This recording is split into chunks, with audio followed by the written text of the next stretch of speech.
Hey, yo, it's me, Pops Fan Marmalade, and you're watching the Comics-Related Madness Network. Huh? So come get some. CromCon.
Renee, can you bring me a...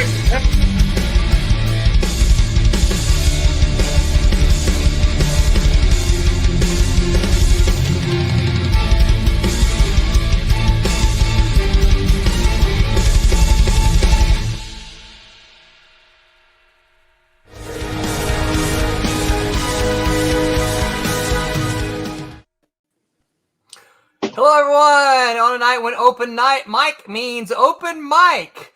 Welcome to He's right over there. Welcome to Silverline's Silver Sunday on this March the 10th, 2024. What's Renee bringing you, Tommy? We heard you ask for it. York peppermint patty. so I'm your host. I'm Rolling Man. We're gonna have a fun night tonight. With me as hey, I can do that too, Tommy. There you go. With me, as always, is the son of origins, Mr. Tom Mason. Say hello, Tom. Hi, everyone. Also joining us is that man in the mask guy who's going to be leading us a little bit tonight, Mr. Mike W. Belcher. Howdy, howdy. And, of course, Miss Cat and Mouse Colors herself, Miss Roberta Conroy. Hello. And, of course, the all-around con artist, Mr. Thomas Flormonte Jr., who did not bring enough to share with everyone. No, he didn't, and I think we should just kick his ass out. Well, here. Let me hand it to you. Okay. Yeah. Grab it. Hey, Roland, can I give you a drink? Here, let me hand it to you. Yeah. Oh, thanks. Thanks, Don. There you go. I appreciate that. All right. Before we get too far along, I want to remind everyone that you need to go to your local comic shop and tell them to order K-List number 2. There it is right there. March 241927. K-List number 2 shipping to shops May 15th, 2024. This is, of course, from the previews catalog. This is the online version, so if you get the print version, it's still going to be in there. So get that ordered. Tell your comic shop to order it. Tell them to order lots of copies, that you want one for yourself and you want one to give away. Because that's what good comic book readers do. You should order 3. One to keep pristine, one to get signed, and then one to give to your buddy. Even better. Yeah. Even better. Who is the artist on Kalis? The artist is Louis Chernowski. Who's the writer, too? It's written by Brent T. Larson, who is sometimes on Wednesday nights. And Louis Chernowski is the artist and is colored by, although they don't list the colorist or the letterer here, it is, and before you guys get upset, I submitted that information. There's only so much I can do, right? So it's colored by Leandro Huergo, and it is lettered by that man in the mask guy himself, Mr. Michael W. Belcher. So there's a whole slew of signatures that you can get. So and maybe you need 5 copies. Oh, you need a bunch of copies. There. The more the better. The more the better. Let me get over the comments. I see some. I'm not there. So here we go. Pops says, "Hey yo." Then he says, "If you like what we do and want to contribute content to or become a sponsor of the Madness Network, contact us at thepopsvanzant@gmail.com or donate at that address there. Help us make it happen." Then he says, "Covered a lot of Malibu today on the show offs. Very cool." Oh, there we go. I don't know what YPP means. I know YOLO, but that's not YOLO. I don't know YPP. You're gonna have to interpret that one. I could guess, but it would get us kicked off the air. Don't do that. We'll have to get Barb to tell you about the time she got us kicked off. Yeah. True story. It was bad. It was. So tonight we are talking about why did we want to make comics, and of course there's a gaggle of us here, so I'm sure we've got lots of reasons. But this is the next couple of weeks ago, a series of comic stuff, and it's something that if you recall in the past we have done things that Tommy says or Roberta says, and this is basically we talk about whatever they want to talk about. This is something that Mike said, "Hey, I kind of like to talk about this." So, Mike, I'm going to kind of just let you direct us. We're not going to leave you out to hang. We can talk. But why don't you get us kicked off, Mike? We'll sit back and watch. Right. Well, the idea that I had, when you spend like 5 minutes on social media and you see all these people talking about their comics and you see them sniping at each other, you tend to forget the one thing that kind of binds us all together is that for some reason we like making these things. Yeah.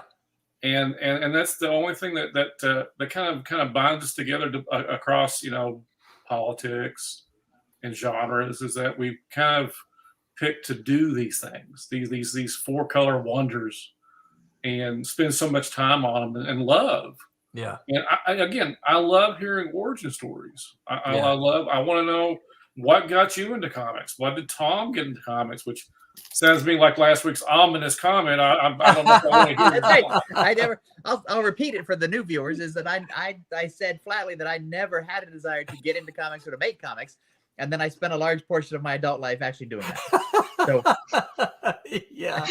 yeah. So we'll hear. Mike, you've probably heard me say. I know Tommy has. Because there is a lot of drama in the comic community, and I don't like seeing it personally. No.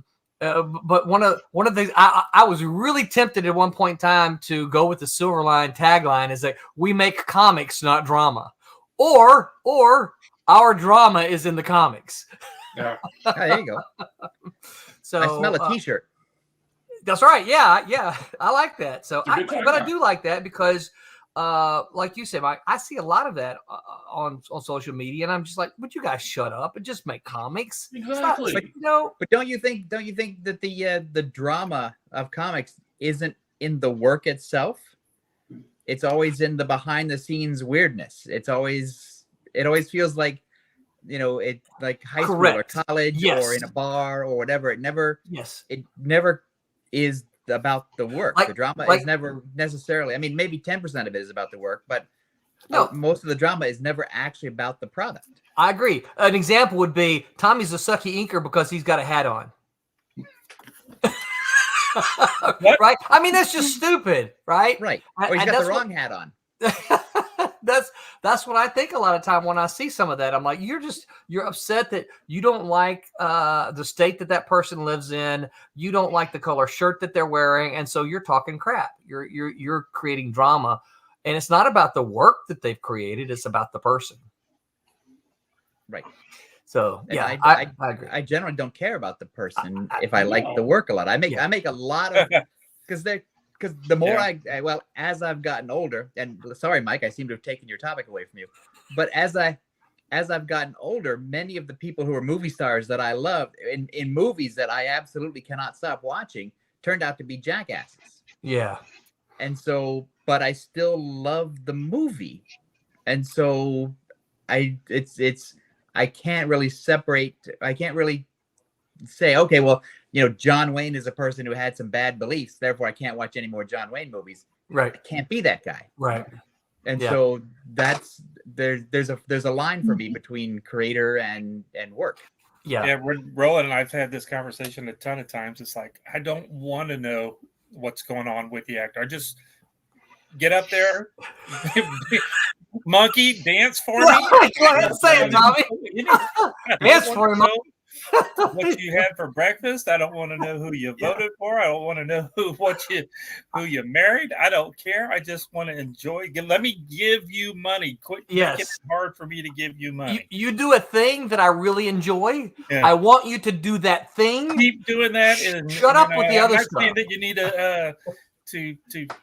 to not be public about yourself, but just be public amongst your crew of folks or whatever. You don't got to get out on the national news and show your business to everybody. I don't care about that. That's right. Yeah. I want to give you money.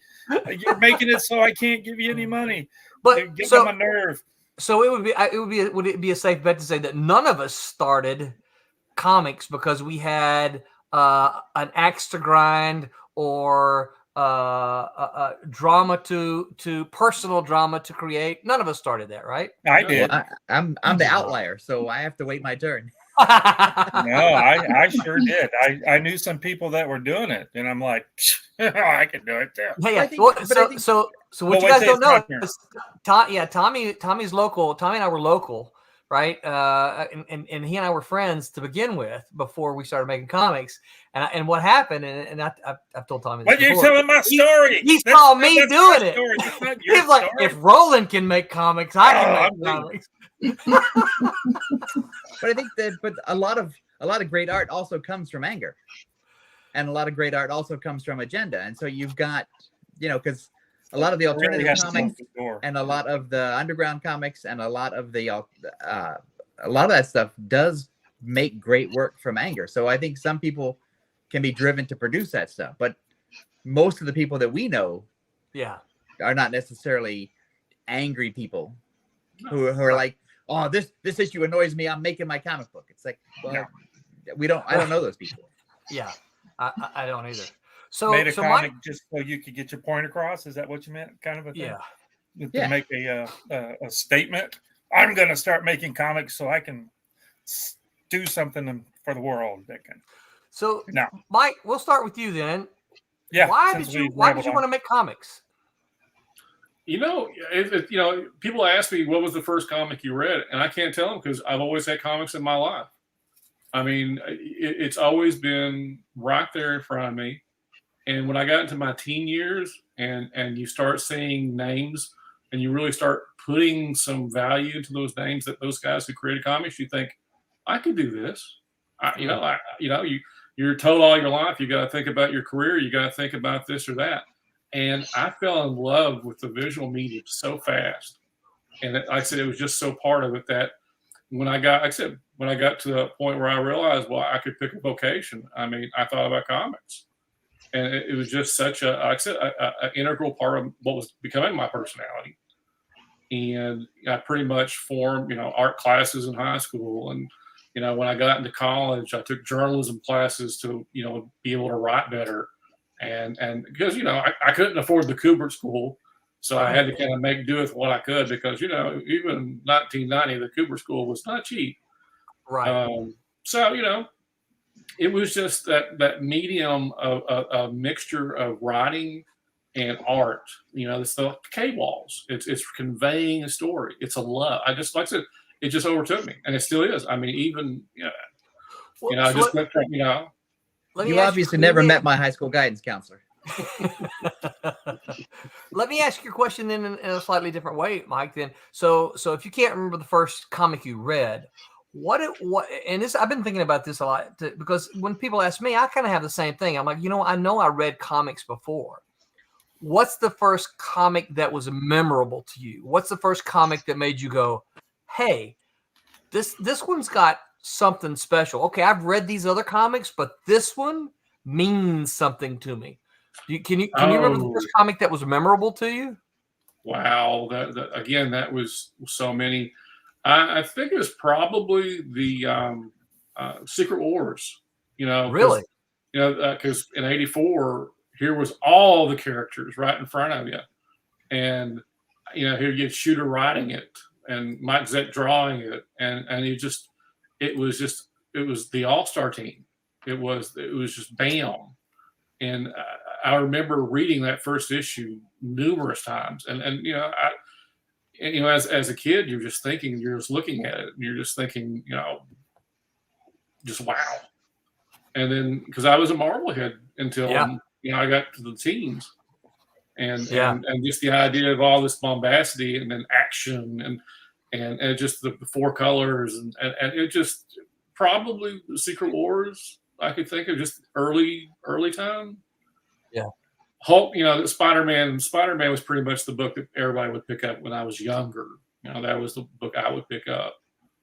And the Hobgoblin, the Hobgoblin story and trying to decide who the Hobgoblin was, the big mystery of it. That was. Remember, you're a little bit younger than me. I think about that. I'm like, wait, no, not that. Yeah. So when you got the Secret Wars, was it appealing to you that basically everybody was in that? Oh yeah. I mean, I was introduced to everybody. I mean, it was just like anything that I'm not. It probably the whole marketing ploy probably worked on me. I mean, here's all these different Marvel characters that I hadn't been reading. It's like, oh, I want to read him. Oh, I want to. It was one of those things where you just kind of the interest level, kind of cranked, and I went from here and there on the newsstand to making sure every month I picked up these books, the continuing adventure, the never-ending saga, that kind of a thing. And like I said, I was just hooked. It was like a drug to me. I spent every dime I had on. Mom and Dad didn't have to worry about drugs with me and alcohol because I had no You're a paper crackhead. Yeah, that's exactly right. I didn't have any money left for the vices of this world. Comics were enough for me. So would you say no that's social still true? life, but what was that? Would you say that's still true, that a lot of your money still goes to Oh, comics? heck yeah. Heck yeah. I mean, other than bills, I mean, you can see what I just pulled from Macallan. So, so it's still to this day, many, many years later. Yeah. I mean, it's part of it. And it just, and like I said, just the whole nature of it, I wanted to make them. Yeah. At first, I wanted to make them for Marvel and DC.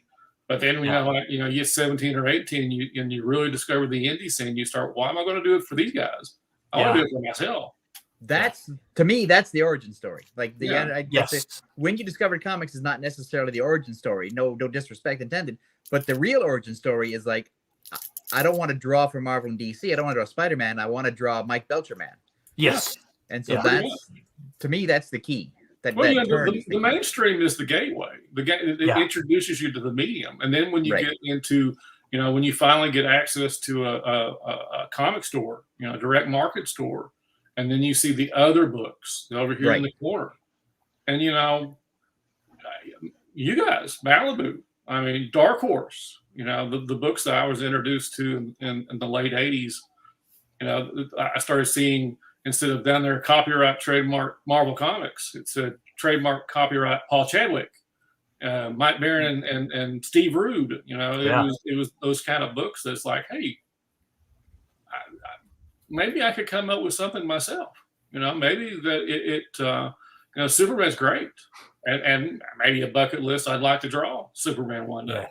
But the idea of doing it for myself really more appealed to me, because then, and of course, like I said, Image wasn't too long after that. Yeah. Right. That was such a seismic thing. Whether you like the books or not, I at least respected the thing behind it. Yeah. Like the books or not, it was an important event in the industry. Right. Yeah. It really shook things up. Yeah. Got a couple really quick comments here. Carrie says, hey, Roland and panelists and Pops, if you're working. Hey, Carrie, so good of you to stop by and say hello. Good of you to see us. Good of you to say hello. Good of you to see us. David Rio says, hi, all. What's up, David? And then David A. Gutierrez says, is Atlas Comics the only comics company created out of spite? The only public comic book company created out of spite. I think some comic book companies were created out of spite, and we just don't know. Right. Yeah. But Atlas is the only one that marketed itself as, we hate Stan Lee, so here. Yeah.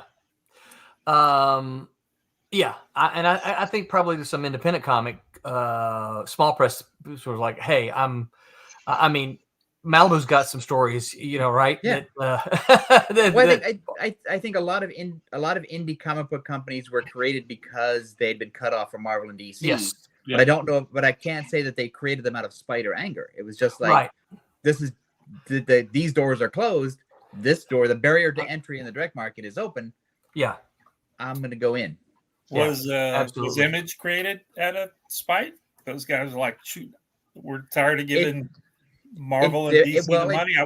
We want. I don't think it was spite. I think it was. Well, I think it was spite for Todd. Yeah, for Todd.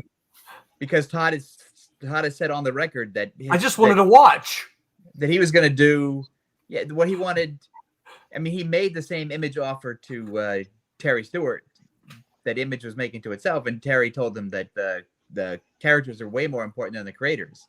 Yeah. And so I think Todd set out to prove him wrong, and I can't speak for the other guys, but Todd had said that publicly like 100 times. Yeah.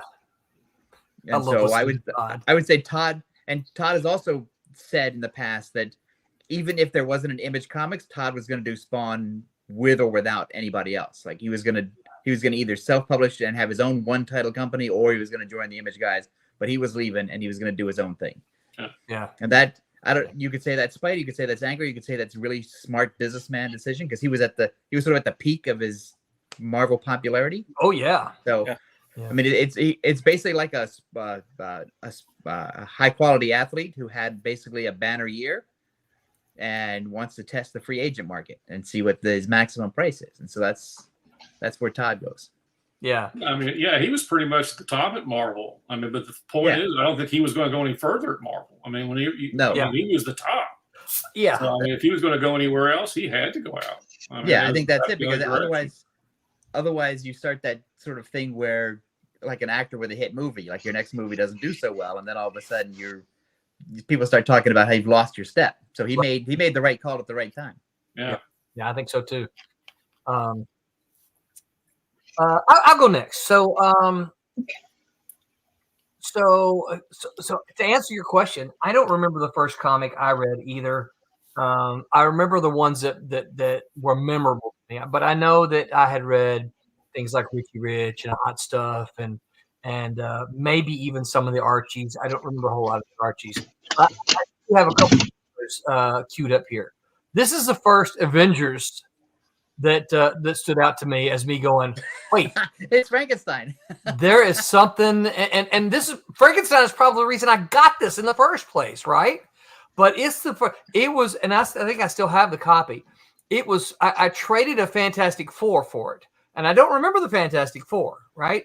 I traded a Fantastic Four for it because I didn't like the Fantastic Four, but the Avengers were cool. This copy right here that I have was folded in half and then folded once again and stuck in my back pocket. Oh, you're brutal. You are brutal. I was in middle school probably at the time, elementary school. I don't remember exactly. You need to be bullied as a child. The other one is the Amazing Spider-Man. And of course, this introduced all kind of cool stuff. Here's the Dr. Octopus. One of the reasons probably Dr. Octopus is probably my all-time favorite Spidey villain. He was the first villain that I saw Spidey fight. Now I knew who Spider-Man was, right? But I didn't know really anything about him until having gotten this issue. And of course, look how well placed the tentacles are too. They really draw you in, the way they loop around the balloon and the way they. Yep. It's just a gorgeous cover. So, and of course, this was right after Gwen Stacy died, right? And I didn't learn all that, of course, until all the captions was that if you knew this too if you read issue so and so, and I'm like, I don't know, I didn't read it, I don't know it, I want to know, right? And so they were brilliant about doing it to get me hooked, right? But now, so those are the first sort of memorable comics to me. But now making comics, I'll be honest with you, I started making comics when I was in about the 6th grade. I still have them. In fact, Tommy knows this story. I met my good pal Barry when I was in the 6th grade. And Barry and I used to make comic books together. Now, I had a couple of years ago, probably more like 5 or 6 years ago now, I said something about, hey, I'm thinking about scanning those pages and putting them online. I said, Barry, you care if I do that? And he goes, yeah, if you want to remain my friend, you won't do that. So, but now I actually have, for me, a total of about 12 issues. I drew them, and I'm not an artist, right? I drew them. The first half of them were all on notebook paper, right? Because I'm a kid in school. I'm just drawing stuff. And here's the weird thing. I made up all my own characters. I wasn't drawing Superman. I wasn't drawing Spider-Man, even though I love those characters. Now, I will admit the first characters that I came up with are clearly, many of them are clearly carbon copies, right? Man Spider. Man Spider. So there was, but I was making, because no one told me not to. No one told me you're supposed to be drawing Spider-Man or Superman, right? I just said, cool, I like these comic things. I want to make some. And so I'm like, well, what do you do? Well, let me just make up somebody, right? So I just made up, again, I'm not saying they were all really smart. But I made them up. And so for me, it goes back to 6th grade. And I think part of it is I enjoyed comics so much. I wanted to create that for me, right? I mean, I was doing it for me. No one was looking at my comics, Barry was, but but it was just me. And Barry was the only other person I knew that read comics. Of course, you got to remember this was a long time ago, and comic geeks didn't rule. We were literally the guys who sat in the back of with our history books, right, with comics inside. So looking around, make sure nobody was seeing you. But I made them because I wanted to be part of that, because I enjoyed it, and I wanted to tell things that there were things I wanted to see in the comic books. Like, oh, I want to see if this, and they may have already happened, I don't know, but I was like, oh, I want to tell this story. What if this happened? And so I just made my characters do that, Carrie, you are so very nice. I'm looking forward to your comic coming out, Roland. Thank you so very much, Carrie. I'm looking forward to hearing your thoughts on it.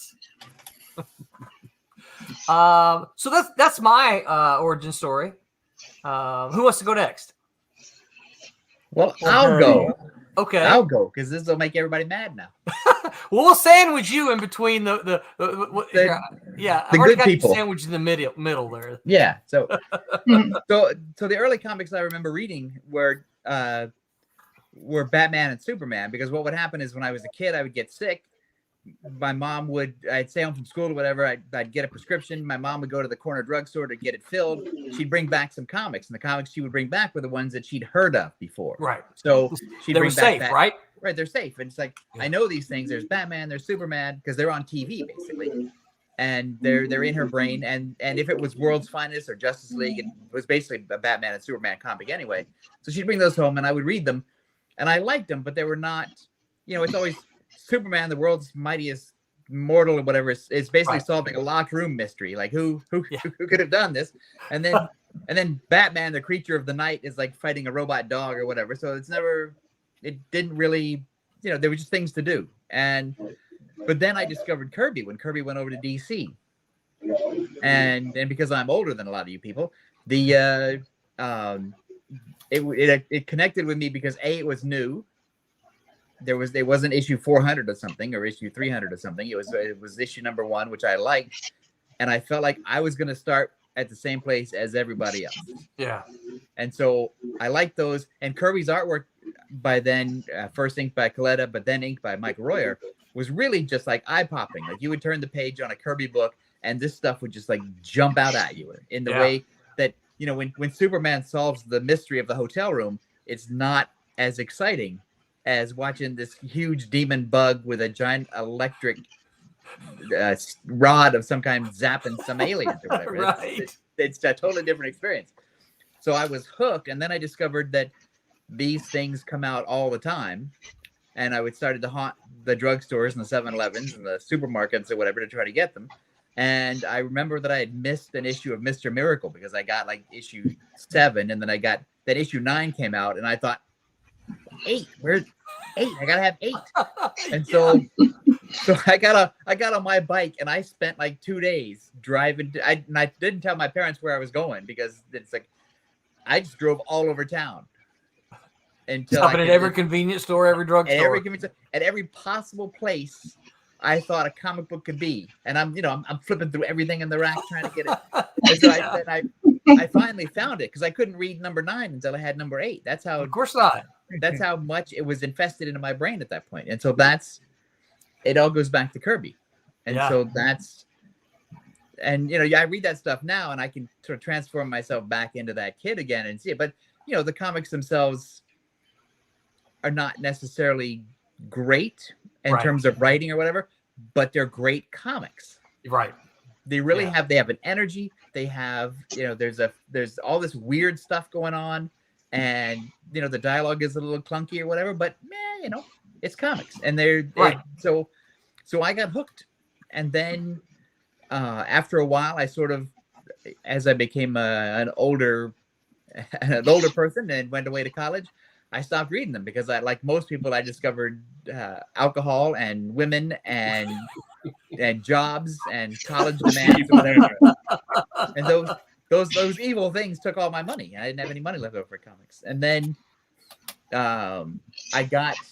when I moved to Connecticut so I could be close to New York City, because I was going to be a cartoonist. I had some cartooning skills, and I'd gotten stuff published, and I wanted to do that and see if I could make a living at it. But I'd also worked in graphic design at my college newspaper, back when college newspapers existed, and back when they still had a design person. And so that ended up getting me a job at Fantagraphics Books, the alternative comic book publisher. And so I became an art director for them Did you know Fantagraphics before? Yes, I mean they were in the same town as me. I lived in Stamford, Connecticut. They lived in Stamford, Connecticut. Okay. My friends and I socialized with them in like non-comics way. We went out to dinner together. We went out to movies together. We hung out together, but we weren't working for them, and I wasn't working for them. But they needed an art director of some kind, and I got the job, and I didn't care. I needed the job, and so I went there. And I started working for Fantagraphics, and then that led, and during that time I had the kind of access to people that comic book people would love to have had at that time. Like I knew Mike Gold at DC. Wow. I knew Mike Flynn, who ran the marketing department. I knew Linda Roback, who worked in the marketing department. I knew Neil Posner and Rich Bruning, who were the art directors at DC. I met Bill Sienkiewicz. I knew Howard Chaykin. Gil Kane would drop by the office like every third day.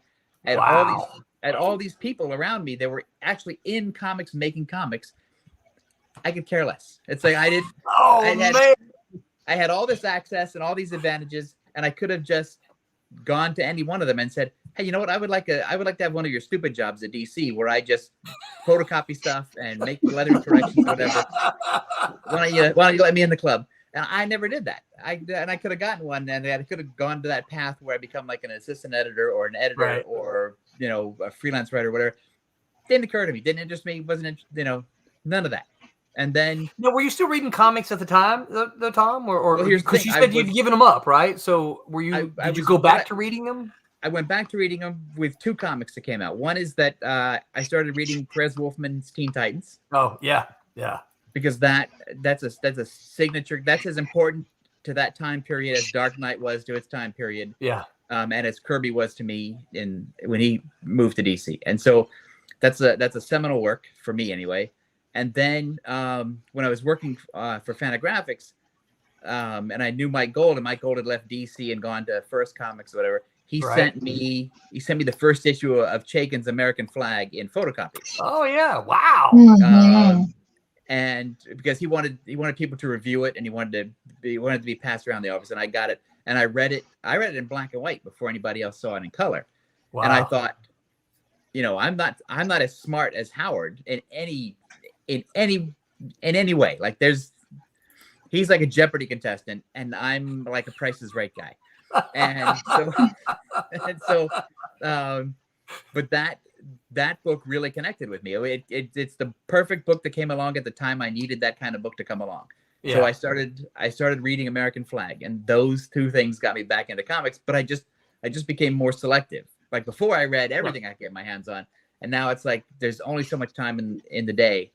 So I'm gonna pick and choose these things, and so those are the ones that sort of got me back into comics. Huh. And then, so I can continue if you want. There's plenty more. Let me run through. Carrie's got a couple. So hold your thought. Right. Carrie says it has a pig in it, Roland. I already love it. She says my first experience of comics is the one that came free with the weekend newspaper, Beano Comic. Is that British? That's got to be British. That must be British. I don't know that. I don't know that one.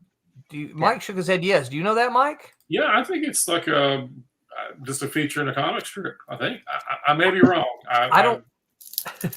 I don't know that. I this is one of my favorites, though, Carrie. With charm like that, Tom, that you didn't become part of DC is shocking. Yeah, that's right. The people who meet me do say I'm very charming. So yeah, it is British. It is British. There we go. So then Fantagraphics moved from Connecticut to California, Southern California, and they brought me along. Oh. And they that's only how you ended up out there, huh? Yeah, they only brought me along because the other art director, wasn't coming. They quit. Right. So they said, well, you could come out with us because the other guy's gone, so you can take his place. So I said, okay, fine. I always wanted to live in Southern California, and I didn't care about the comics necessarily that Fantagraphics was doing. They were fine, but I was not married to that kind of work. So, but somebody said, you want to come to California? And I'll come to California. Well, so then of course, at that time, comics were New York City was comics. So you weren't, you were leaving, going the opposite direction. Yeah. I was basically going to show business instead of comics. And so then they set up in Southern California, and I still worked for them. And that's when I met the Hernandez brothers, Jaime and Gilbert and Mario. Oh. And wait, so you met them? Oh yeah, they used to come into the office all the time because that's how they would drop off work. What? Oh, that's pretty cool. I didn't know that. They would come in, and Gil Kane moved out too, so he would drop by all the time. And then the Lloyd Llewellyn guy, Daniel Clowes, and Peter Bagg would come out on occasion. And there was a ton of people who would just show up at the office, and they're all and I'm surrounded by guys making their own comics and getting them published by Fantagraphics. Didn't occur to me to make my own comic. It's like so really.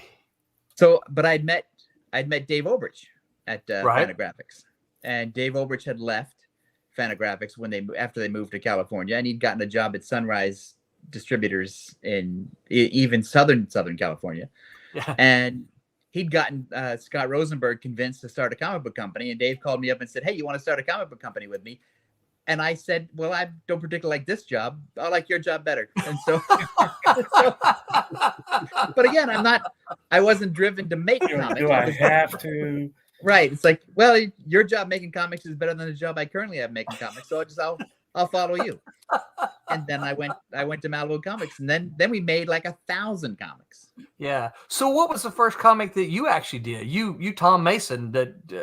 I mean, everyone knows Tom Mason's Dinosaurs for Hire. Okay. Right. But what was that your first one? No. What happened is that Because I know it was a different comic at first. So I'm gonna end up dominating this thread, and I really shouldn't. But so I was friends with Jan Sternad, okay, who had also moved from Kansas to California to work for Fantagraphics out west, and he had created Dalgota, and he was starting a comic book company. That's a good book. That's a great book. Yeah, and why that never became a TV show or a movie, I have no idea. You'll appreciate this. I never had the full run because they were hard to find. Right. At one of our last shows, I picked up. It's still in the bag because I haven't opened it up yet. But I picked up the full run of it. Yeah, it's good. I'm very excited about that. And Jan Sternad was looking for projects, and there were 3 of us were sitting around at lunch one day. It was Jan, it was myself, and it was a guy named Mike Valerio, who's one of my best friends. And Mike had pitched him this idea for a comic book called Elvis Undercover, right? Which is basically Elvis Presley as an undercover cop, right? And because there's a famous photo of Elvis shaking hands with Richard Nixon, where Richard Nixon deputizes Elvis in the war on drugs, and wants you to be my unofficial White House deputy sheriff or whatever, and gives him a badge or whatever. And the premise from Mike was that, well, what if Elvis just took that way too seriously? And he goes back to Graceland, and he does his music stuff during the day, and by night though he's got a cop car, he's got a badge, he's got a gun, he just starts driving around fighting crime. What would that be like? And so Mike was starting to write it, but then he got busy at his day job, which was working as a producer at NBC. So he said, "Nah, I'm gonna crap out. I'm not gonna do it." And Jan said, "Well, would you like to do it?" And so Jan sat down with me, and he showed me how to write a comic book script. So I had a master class from Jan Sternad, and then I wrote a first draft of the Elvis thing for Jan to publish, and then Jan gave me notes on it. So now I got a second master class in how to write comic books, and the comic never came out. It got about a fourth of the way done before Jan got scared of the Elvis people.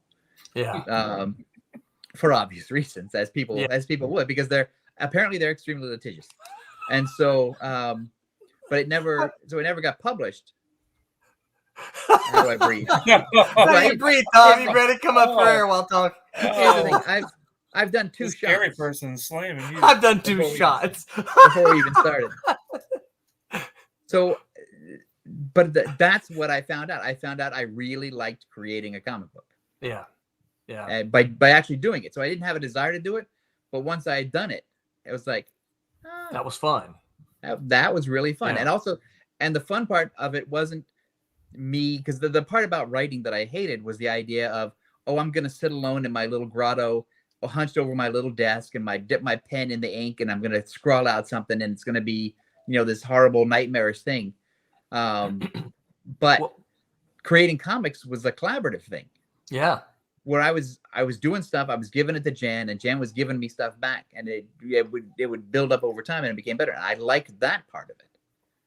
Well, also, if correct me if I'm wrong, but on a lot of the writing that you do, don't you have, because Prototype was you and Lynn, and I know that you and Dan Danko, you do a lot of co-writing together.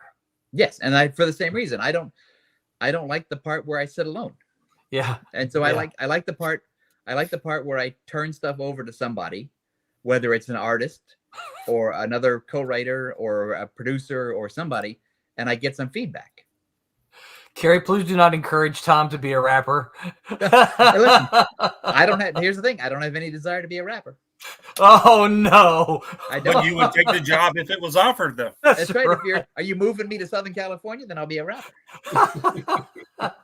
So that's.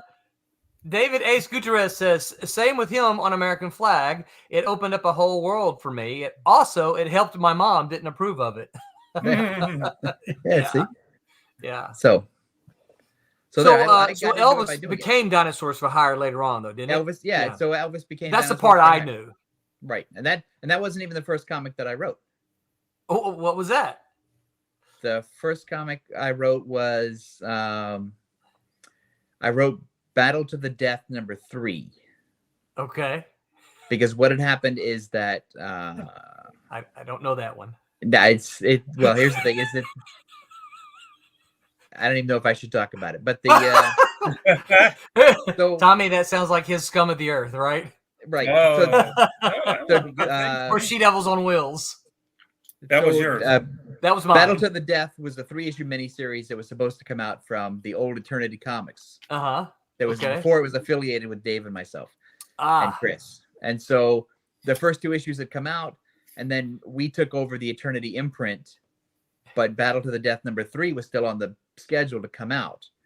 And so we got the pages in from an artist named Frank Turner, already penciled and inked, and the guy who had worked Marvel style didn't have the time or the interest in dialoguing the 3rd issue. And I thought, the Frank Turner? Who do you think is Frank Turner? The really awesome inker dude from yeah. How'd that thumb get up there? I just saw that. Where did that come from? Where did that come from? I don't know either. That was kind of cool. Mom, that was in your panel. I don't do it again. Do it again. You're the head honcho. I didn't do it, but I'm not sure. It looked pretty cool. Whoever did that bubble thumb, do it again and tell us how you did it. Well, they were pointing to the Dinosaurs for Hire thing. Yeah, it was. Yeah. I don't know if that's coincidence or not. Frank Turner was a really awesome inker. I want to say from Alabama. Yeah. That's who he was? That's who he was, yeah. Yeah, wow. I didn't know that. So he had penciled and inked it, and we didn't have the dialogue, and we didn't have the script. We didn't have the outline. So you had to make it up. And we were on deadline. We were on deadline, and because the book had to go to press. And so we found a letterer who could do the lettering as paste ups over the original art. And Chris Ullman and I went out drinking one night, and we wrote a script. And so that became the first published thing. Very cool. I did not know that. I think if you're a fan downhill from there. Yeah, if you're a fan of Battle of the Death number 1 and 2, you probably hate my guts because I didn't read 1 and 2 before I wrote number 3. Oh man. So I treated it as like a National Lampoon's Fumetti, where I just made stuff up. I made stuff up as I went along. And it still is a story. Yeah. And it is you can see the origins of everything I've ever written in the dialogue for that. So there. That's pretty cool. Who's next? Roberta? Tommy? Roberta or Tommy? Go, Roberta. Oh, she's got her mic off or something. Yeah, your mic's off, Roberta. She's like, nope. My mic's off now for a reason. Okay, I'll go. So, wait, try it out, Roberta. There she is. Oh, she doesn't want to tell us. It's a secret. No, she's like, okay, I've got technical problems. I can hear you guys talking, and I really want to respond, but I can't. All right, Tommy. While Roberta fixes her technical issues, what's your origin story? I wanted to make comics because I didn't want to get a real job. There, I'm done. I've said that many times. I've never lied about that. No, it was I got liking comics from the funny papers, the funny, the Sunday papers, all that Peanuts and all that kind of stuff back when I was a little kid. And I always could draw, not good, but I always was able to draw since I was little. Little Thomas. Not that I was ever little, because I've always been 6 foot tall, but I always could always could draw. But it wasn't until we were talking about when you first started picking up comics. It was I had to be in the 2nd, 3rd, 4th grade, somewhere in there. I remember it clearly because it was there was a dude same grade or same age as me, and we were in some apartments. He was further down, and he was a big Superman fan, and he was like, "Who's your favorite comic book guy?" And I'm like, "Oh, I'm supposed to have a favorite comic book guy." And then And then it was, I've always liked Spider-Man because y'all remember, and I've said this many times on here. You remember the Electric Company?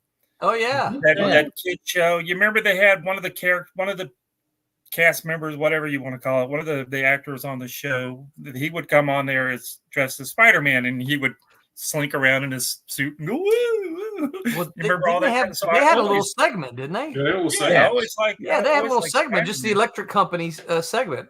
Yeah, it was short. So I was like, well, if I've got to have a favorite character, it's our favorite comic book. It's Spider-Man, of course. And then he was like, show me your collection, and I'm like, I don't have any. And then you remember this was like third or fourth grade or whatever in New Orleans, and I'm like, where you get your books from? And he was like, we'll get them from the big store there. Where you could get the books was K&B Drugs. I don't know. Yeah, I remember K&B. Yeah, K&B, and it was like miles away from the house. And Mom wasn't taking. That's not the where my mom would take us to go. And then I remember all of a sudden I had some comic books, and Mom's like, where'd you get these comics? And did you get them from? And I can't remember the kid's name. And I'm like, no, I went and got them from K&B Drugs. And she goes, how did you get those? And I'm like, I went over there. It was miles away, crossing over all kind of busy streets. And this was when we got an allowance, a couple of bucks a week allowance, and the comics were only 25 cents. So I ended up with a good little stack of comics by the time she knew instead of having Playboys under your bed, I had comic books, right?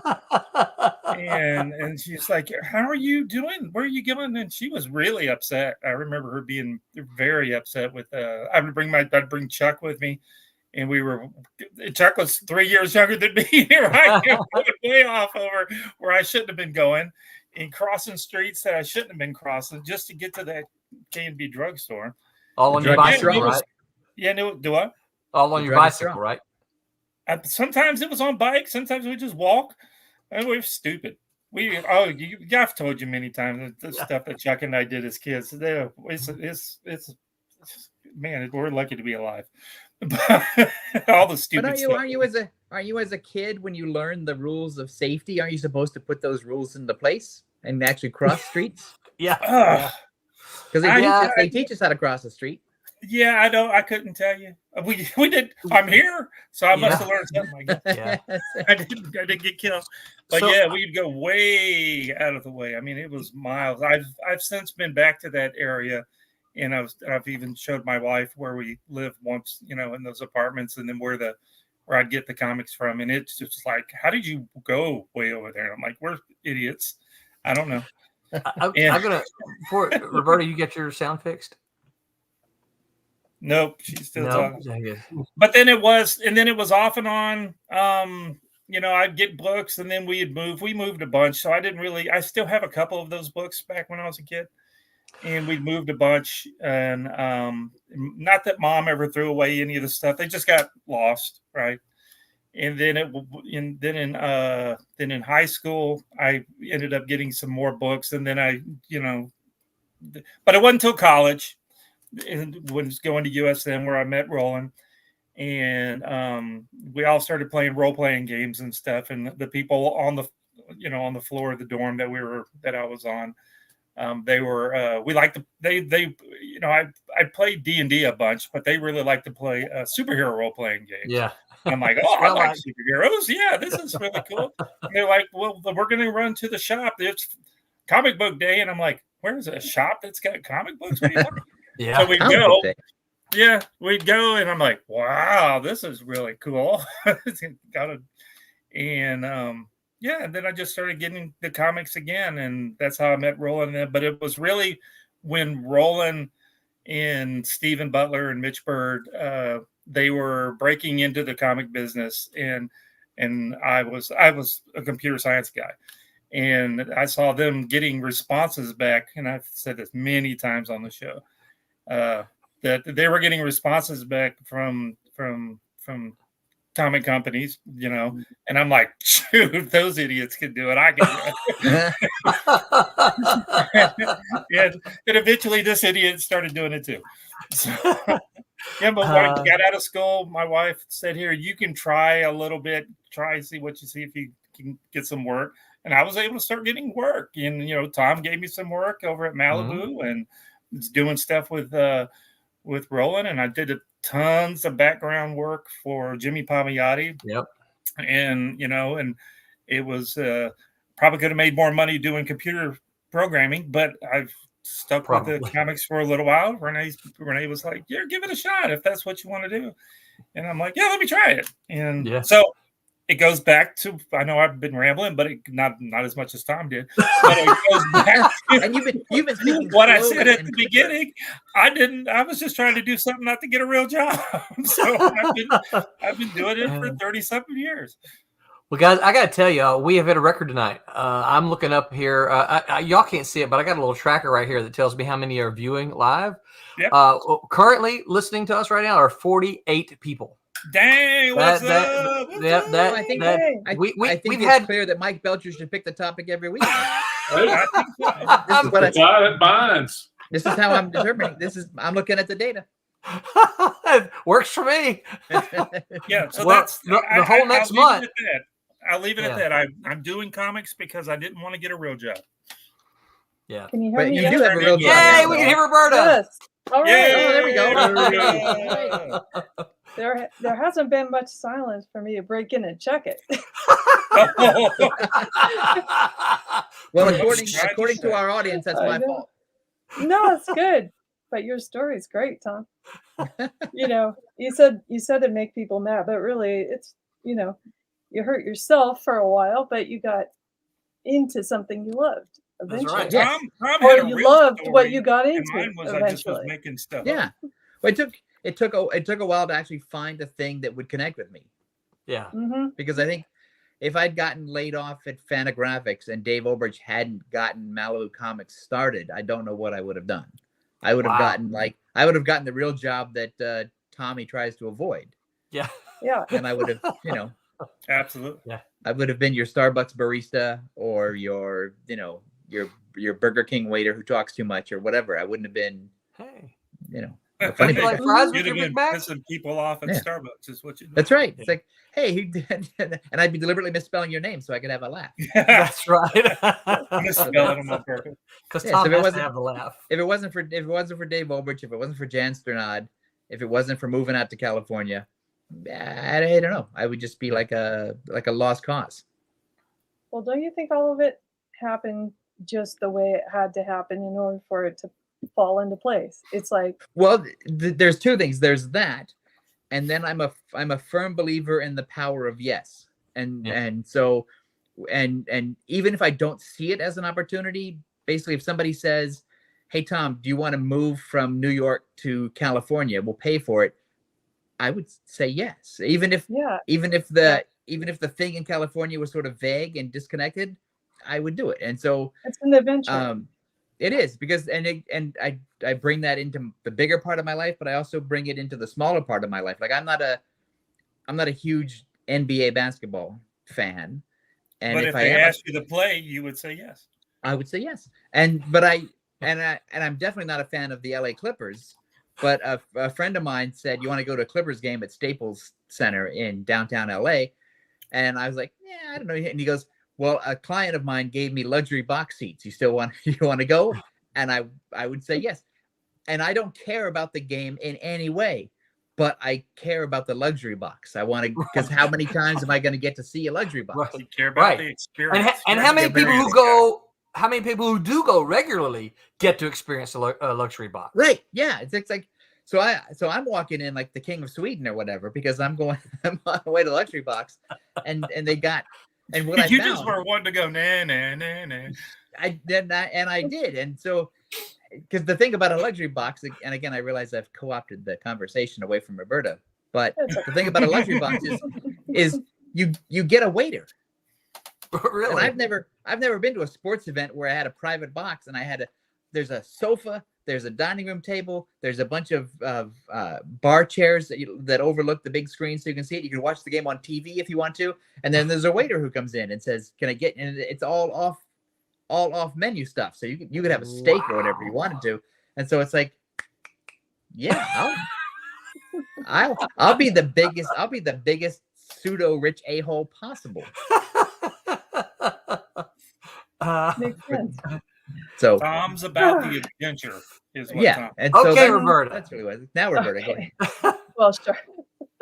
Well, Roberta, it's a- don't it's say a Tom's tough- name, and then he won't talk again. Oh wow. Well, yeah, it starts out that, I think I just have been scattered because I loved art as a kid. That was one of the things that just like anything that I could see that someone drew, I just would study it and look at it and just feel like that's what I want to do. So I didn't know what format I was going to end up doing art in. And it just kind of felt to me that I think one of my fun things I was doing when I was a kid was like I loved making my own Garfield strips, for instance. Just like I would just make up stupid jokes, and because they're easy to draw, and I was like just astounded by the comics that I saw. I was like, to me, I thought I'm not a cartoonist. I like the textures. It's Right, weird, yeah. right? So I'm like, I don't think I'm an artist. I don't know where to put it, and then, really studying things like the movie concept art, that really jazzed me a lot. So I thought maybe that's what I should be gearing towards, is just like doing the pre-visualization of something, and then somewhere in high school, I saw Frank Miller's books with, there was Elektra and Daredevil, and I was the art on it just hit me the right way. And I was like, Yeah. you can kind of paint comics too. Well, that just blew me away in a different direction. And I thought, I'm just gonna, absorb a lot more of that. So then I got distracted in college, and then all of a sudden I realized that all of my paintings look like comics, even the ones I prefer, like just when I'm doodling, whatever, they just look more comic style. That's And pretty cool. that's where it really hit me. That I was like, it's an option. Still, I didn't explore it. I thought animation, I don't know, something else. And all of a sudden, just this opportunity, I met some of the people hiring from Malibu, and it was like, this is it. This is what I want to have fun doing this and learn a lot more about it. And it just, the whole process was amazing. And then of course the people kept me there, and the whole thing Yeah. was Malibu's really a good place a good first place, isn't it? Mm-hmm. Yeah. Yeah, for a first I job, think it's pretty great. Yeah. Yeah. So, And you were but you were already a comic reader before you saw the Frank Miller stuff, right? yes. Yeah. But I mean, not heavily. Like I was a book reader more than a comic reader. Yeah. So like, yes, I like comics, but it was mixed in to pretty much everything else I was an avid reader for. Yeah. So I didn't dial in only the comics. So that was one of the things that really hit me later, was I'm like, wow, so many people just really, really had fun during the time that you're free enough to read. And I didn't read enough of them, and I can't now. Now, do you remember your first comics, or the first memorable ones to you? Obviously the Frank Miller one. Well, I mean, I liked compilations, but the first things I liked was things like Mad Magazine, that were like just lots of little bits and strips and things like that. But I think the actual the comic was Spider-Man. Oh, cool. Very cool. Yeah, so that was like the first. And that was because I walked into 7-Eleven, and I'm like, I gotta get that. Yeah. Yeah. Oh, And it shoot. just- Who was the guy who always, the Mad Magazine guy who always drew the pinkies up? Oh, Don Martin. Oh, Don Martin. Oh, I love that guy. That guy was great. Yes. He had the best sound effects, and he Oh, man. Mhm. I have several Don Martin trade not trade papers, just the paperbacks. The regular paperbacks. Yeah. I have a collection of the best of his stuff somewhere, like Really? a big 8.5 by 11 thing of some of his stuff, and it's all I if ever, I mean, I'm not really a down person anyway, but if ever I'm feeling boohoo, I pull that book out and it cheers. It's like cocaine or something. It just cheers me right up. His sound effects, so like you said, they are fantastic. Yeah. Yeah, you wouldn't think that's a thing. No. Yeah. This is a whole nother topic for another day, but I think comics without sound effects is like going to a movie without a soundtrack. Well, what's funny is it like Don Martin worked his sound effects in so they become part of the art. Yes. And if you Yeah, watch, they were all shaped. Yeah. and if you look at somebody like Howard Chaykin, who generally works with Ken Bruzenak, the lettering and the sound effects are incorporated into the design of the page. Yeah. So it becomes part of the storytelling as opposed to just being slapped on balloons. And so the way certain people do it, it really becomes an art form. Yeah. And so Yeah. I like that. I don't really like sound effects because I've seen old comics where they try really hard to put sound effects in, but it's like really tiny. And it's just sort of off in the corner. And it's like, oh, bam, or whatever. And it doesn't really impact you. But then like the Kirby sound effects or some of the guys who really know how to incorporate that into the art, they're the best. John Yes. Workman. Oh, yeah, John yes, Workman's exactly. one of Yes, my that guy. favorites. Yeah, Workman with 'cause Simonson. You can't beat that. Yes, because he used to be Simon. He used to be to Simonson what Bruzenak is to Chaykin. Yeah. Where they were like in sync. They were like an old married couple making a comic book page. Must be on the site. Pete for Silverline Team Up 2. Pete did the whole panel was a sound effect, and Yeah, that's cool. the one you're working on now, isn't it, Roberta? I'm working on Champ Fury 1. Yeah. And Yeah. Number 2. Yeah, number 2. Yeah, I was flipping through number 1 trying to go. I know I saw what issue was it on? Yeah, it was in the second issue though. But the whole panel is a sound effect, and I'm like, oh, it's just like a blam or something. I forget what it is, Yeah. but it's the blam becomes the panel borders, and it's gorgeous. It's Yeah. Steranko used to Pull use it a lot up. of that stuff too. He would. And then Neil Adams would make fun of Steranko in response book. So it's just Yeah. Anyway, I've nerded out for a second. Carrie said, Tom, if you worked in Burger King, you would be part of solving the obesity. All that talking, people would forget why they were there. Yeah, but then I would be the fattest person in the Burger King. I would be the king of Burger King. David A. Gutierrez says the carrot cake at Staples. Chef's kiss. Well, I'm lost now. I missed something, didn't I?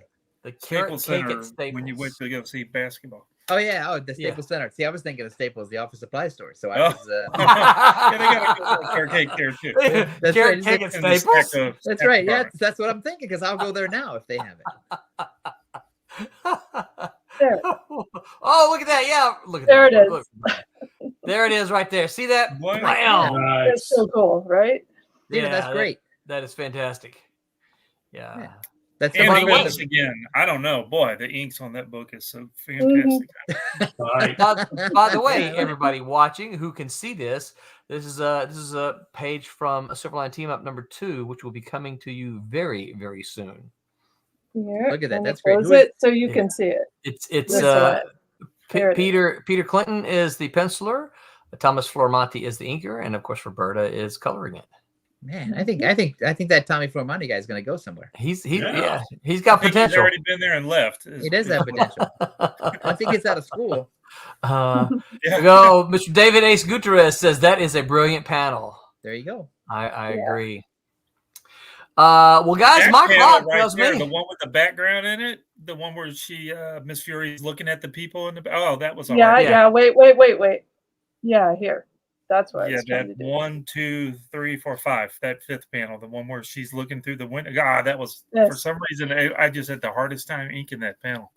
It's a hard angle. That it sure was.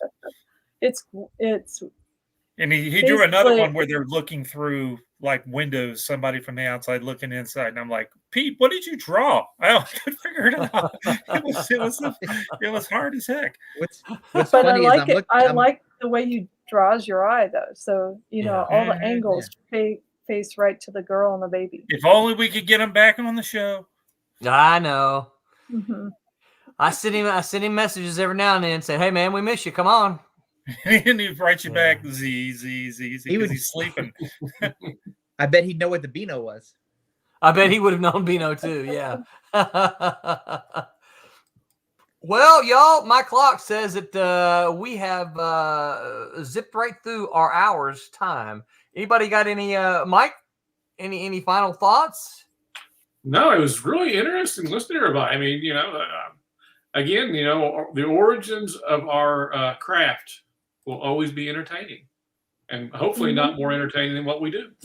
Yeah, but yeah, let's hope not. Okay, well, on Tuesday, that Silverline show on Tuesday, they're going to talk about making the leap into comics. The crew discusses the choice to start working in comics. Hey, we've been talking about that tonight. Run this show. Yep. It's a rerun. Learn what considerations you'll need to make and how to get started today. Tom, one of the things you mentioned about moving to from Connecticut to California is, I wasn't.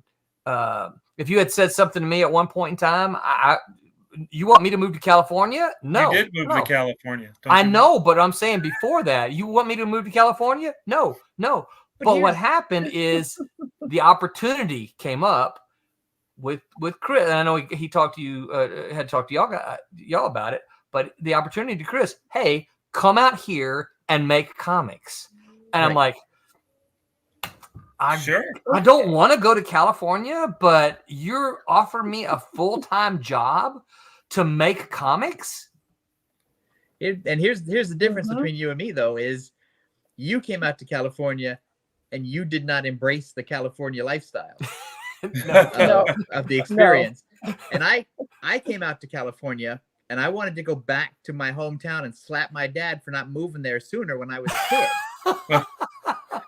And so it's like, why are we stuck in this town? Why didn't we go to California? Why didn't you, why weren't you looking for a better job, Dad? Come on.